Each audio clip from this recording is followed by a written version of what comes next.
Your great-grandfather knew every person who bought from him, knew their names, knew their families, knew what they needed and when they needed it, sold directly to them at prices they negotiated together, built relationships that lasted decades. Those weren't abstract buyers at a grain elevator. Those were customers, real people, who came to his farm, who waited for his crop because they wanted his quality specifically, who paid him directly, who shook his hand when the deal was done. Your grandfather still sold to some customers directly. Not as many as his father, not as often, but he still had customers, still had some control over who bought his crop and what they paid. Still knew where his grain was going and who was using it. You sell to whoever the elevator tells you to sell to, at whatever price they're offering that day. You've never met the person who actually buys your crop. You don't know their name. You don't know where it goes after the truck leaves. You have zero relationship with the end buyer of your own production, and you can't go back. Those customers are gone. That market access disappeared. That control is locked away, not temporarily, permanently. This isn't about farmers being too lazy to sell direct. This isn't about modern markets being more efficient. This is about how American farmers went from selling their own crops to their own customers at their own prices, to being price takers with zero control over who buys, what they pay, or where the crop ends up.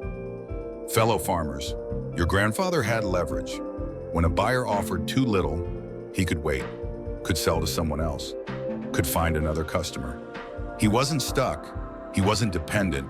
He had options because he had customers, multiple customers, real relationships built over years. You have one option, the elevator price, take it or don't sell. That's not leverage, that's dependence.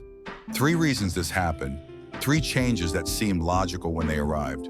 3 shifts that ended farmer control over their own markets and created dependence nobody planned and nobody wanted. The first reason looked like progress, convenience, scale, efficiency, and at first, it actually was. In 1920, your great-grandfather loaded his grain onto a wagon and took it to town, sold it directly to the miller, or to a livestock feeder, or to a merchant who bought for specific customers. Every sale was direct, every transaction was between him and someone who actually wanted his grain. That sale took time, negotiation, samples, quality checks, discussion about price based on his costs and their needs. Sometimes he waited days to find the right buyer at the right price. Sometimes he stored grain until prices improved. The market moved slowly enough that farmers could think, could choose, could negotiate. Then grain elevators expanded. Not the small local ones his father knew, big regional elevators, with scale, with efficiency, with speed. Show up with a truck, pull onto the scale, sample automatically tested, grade determined, price quoted, unload and leave, payment in 20 minutes instead of 2 days. No negotiation, no waiting, no searching for buyers. Just show up, sell, leave. The convenience was real. The time savings were real. Your grandfather watched neighbors start selling to elevators, heard about how easy it was, how fast, how simple. No more driving town to town finding buyers. No more storing grain waiting for better prices. Just deliver and get paid. And the elevator buyers were professional, friendly, made the process smooth. Farmers started thinking, why spend a week finding direct buyers when I can sell everything in one trip to the elevator? The economics made sense, sort of. The elevator price was slightly lower than direct sale prices, but the time saved was worth something. The convenience was worth something. Not hunting for buyers was worth something. The math seemed to work. So farmers switched. Your grandfather probably switched, started selling to elevators instead of direct customers.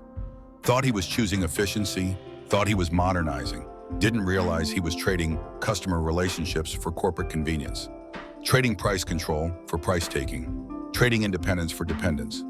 And it seemed fine for a while.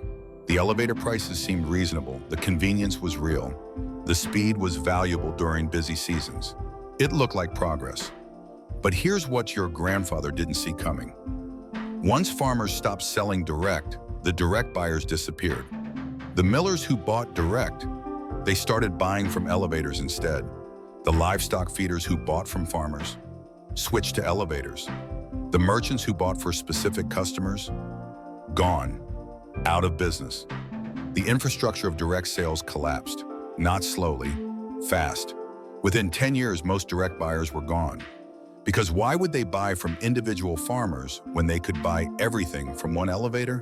And once those buyers disappeared, farmers couldn't go back, couldn't sell direct even if they wanted to, because the customers were gone. The market infrastructure was gone. The elevator became the only option, not the convenient option, the only option. Did your grandfather sell directly to customers? Who were they? What happened to those relationships? This history matters. Share what you remember below. But convenience was just the beginning.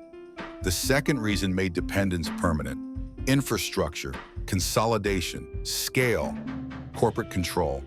In 1950, there were thousands of small local grain elevators, farmer-owned co-ops, small private operators. Every town had options, multiple elevators competing for your grain.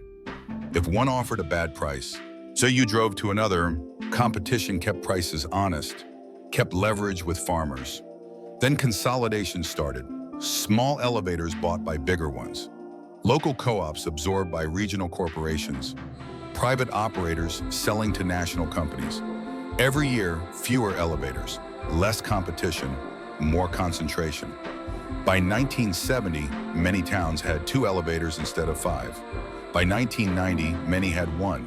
By 2000, some had 0. Farmers driving 30 miles to find a buyer.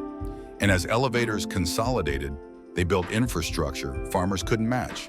Massive storage, high-speed receiving, direct rail access, shipping contracts, export connections, infrastructure that cost hundreds of millions, that only giant corporations could afford.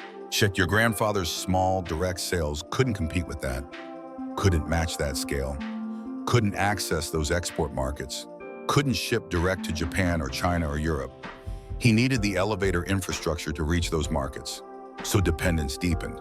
Not just convenience anymore, necessity. You literally could not access global markets without selling to elevators.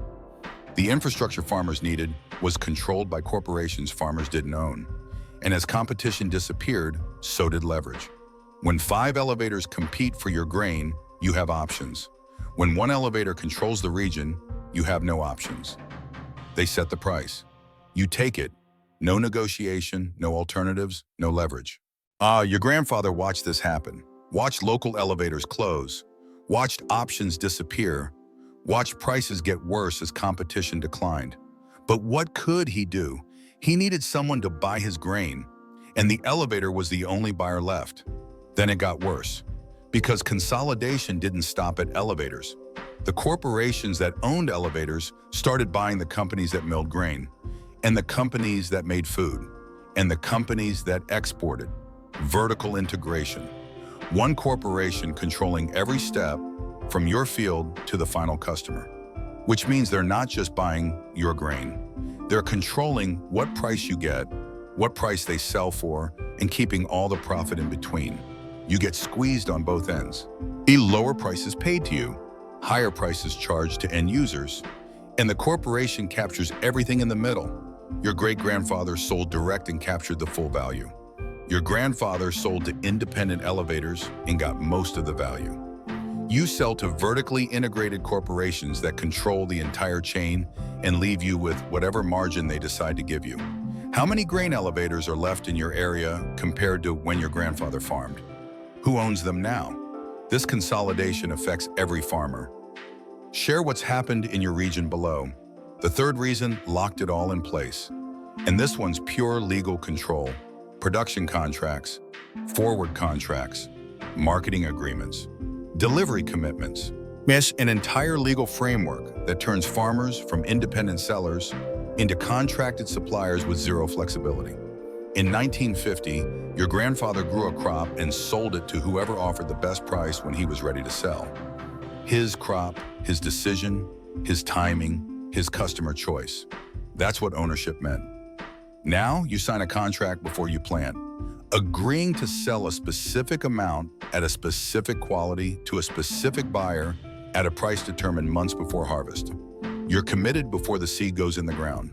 And if you don't sign, good luck finding a buyer at harvest. Because the elevators have contracted most of their capacity already. They don't need your grain if you didn't sign up front. You're on your own.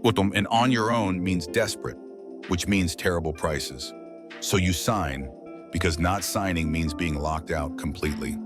The contract is coercion disguised as convenience. Sign or we might not have room for you isn't a choice. It's a threat, and once you sign, you're locked in. Market price goes up after you signed? Too bad. Your contract says you sell at the lower price. Quality comes in better than expected? Doesn't matter. Contract price is fixed. Weather hurts yields, and you can't deliver the contracted amount? You're in breach. They can sue you. The contract protects them from all risks and leaves you holding all risks. They win if prices go down. They win if prices go up. They win if your crop succeeds. They win if your crop fails. But you bear all the risk and they capture all the upside. Your great-grandfather bore his own risks but kept his own rewards. If he gambled on holding grain and prices went up, he won. If he picked the right buyer and negotiated well, he profited. Risk and reward balanced because he controlled both. You bear all the risk with none of the reward. Just down. Prices drop? You're committed to deliver at low prices. Prices rise? You're committed to deliver at low prices. Crop fails? You're in breach of contract. Crop succeeds? They get it at the preset price. Heads they win, tails you lose. And these contracts are getting worse, tighter, more restrictive, more punitive. Because as elevators consolidate, as competition disappears, as farmers lose leverage, the corporations write contracts that favor themselves completely. Some contracts now control what varieties you plant, what inputs you use, when you harvest, how you store, how you deliver. They don't just buy your crop, they control your entire operation. You're not an independent farmer selling a product. You're a contracted labor force growing crops they already own. And some corporations are going further, buying the farmland itself, owning the ground, hiring the farmer as essentially an employee. The land isn't yours. The crop isn't yours. The decisions aren't yours. You're operating someone else's farm under someone else's control, growing crops for someone else's profit. That's not farming, that's sharecropping. Well, that's what your great-grandfather escaped. And it's what your grandchildren might be stuck in. What contracts have you signed? Are you locked in to specific buyers? What control have you given up to secure a market? Fellow farmers need to know what we're all facing. Share below. 3 reasons, 3 changes, 3 shifts that turned farmers from independent sellers into dependent price takers. First came convenience. Elevators made selling fast and easy. Farmers chose convenience over customer relationships, over price control, over market independence. And once direct buyers disappeared, convenience became compulsion. Then came consolidation. Thousands of local elevators became dozens of national corporations. Competition disappeared. Options vanished. Infrastructure concentrated in corporate hands. Farmers lost leverage because they lost alternatives. Finally came contracts, legal agreements that lock farmers into selling before planting, that transfer all risk to farmers and all profit to corporations, that turn ownership into servitude, that make farmers employees on their own land. Your great-grandfather controlled his markets, chose his customers, set his prices, negotiated his deals. His crop was his to sell how he wanted, when he wanted, to who he wanted. Your grandfather lost most of that control but kept some. Still had options, still had some negotiating power, still knew where his grain was going even if he couldn't set the final price. You have no control. You check the elevator price and hope it covers costs. You sign contracts that favor corporations completely. You deliver grain to buyers you'll never meet at prices you didn't negotiate for uses you'll never know. And here's what makes it permanent. The customers are gone. The direct buyers disappeared. The small elevators closed. The competition consolidated. The infrastructure centralized. The contracts locked in. Even if you wanted to sell direct now, you couldn't, because nobody's buying direct. The market for direct sales doesn't exist anymore. Your great-grandfather's customers are all dead. Their children buy from corporations, not farmers. The connection is broken. Permanently. Some farmers are trying to rebuild it. Farmers markets, direct to consumer. It's sustain MA. Subscriptions, local food movements. But when it's tiny, it's hard, and it's fighting against a corporate food system with billions of dollars in total infrastructure control. Can farmers reclaim their markets? Can we rebuild direct sales at scale? Can independence be recovered? Or is that door closed forever? Who did your grandfather sell to? What direct customers did your family have? What happened to those relationships? Share below, because if we're going to rebuild what was lost, we need to remember what it looked like. The next video shows what happened when farmers lost control of land, markets, equipment, and seeds all at once. How complete dependence became inescapable. That one's coming soon. Fellow farmers, stay close.